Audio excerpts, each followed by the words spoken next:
Pagtugon sa mainit na panahon, mga paraan para makaiwas sa sobrang init, coping with hot weather. How to overcome the hot weather. Sa panahon ngayon, hindi na bago sa atin sa Pilipinas ang mainit na panahon. Ngunit sa mga pagkakataong sobra-sobra na ang init, maaaring maging mahirap para sa atin ang magtagumpay sa araw-araw na gawain. Ang sobrang init ay maaaring magdulot ng di kagandahang epekto sa kalusugan. Kaya't mahalaga na tayo ay mag-ingat at magkaroon ng mga paraan para makaiwas sa init. Narito ang ilang mga tips na maaaring makatulong sa atin na mas mapagaan ang pakiramdam sa panahon ng matinding init. Mga tips: una, magpaka-hydrated. Uminom ng maraming tubig sa buong araw upang hindi magkasakit dulot ng init. Iwasan ang mga inuming mayaman sa asukal at sobrang kape, dahil maaaring magdulot ito ng dehydration. Ikalawa, magsuot ng light na damit. Piliin ang mga maluwag, magaan, at maliwanag na kulay na damit upang makatulong sa pag-reflect ng araw at mapanatili kang malamig. Ikatlo, gumamit ng sunscreen. Lagyan ng sunscreen na may mataas na SPF upang protektahan ang iyong balat mula sa mapaminsalang UV rays.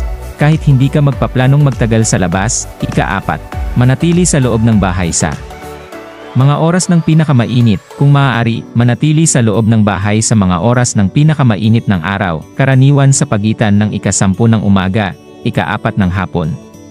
Kung kailangan mong lumabas, gawin ito sa maagang umaga o hapon. Ika-5, gumamit ng electric fan o air conditioning. Gumamit ng electric fan o air conditioning upang umikot ang hangin at mapalamig ang loob ng bahay. Kung wala kang air conditioning, magtungo sa mga pampublikong lugar tulad ng mga library o shopping malls na may air conditioning. Ika-6, magpaligo ng malamig na shower o bath. Ang pagpapaligo ng malamig na tubig ay maaaring makatulong sa pagbaba ng temperatura ng katawan at magbigay ng ginhawa mula sa init.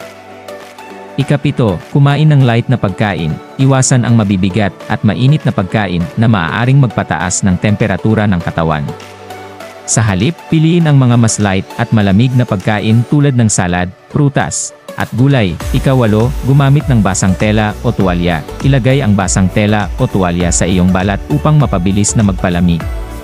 Maaari mo ring gamitin ang spray bottle upang basain ang iyong sarili ng tubig.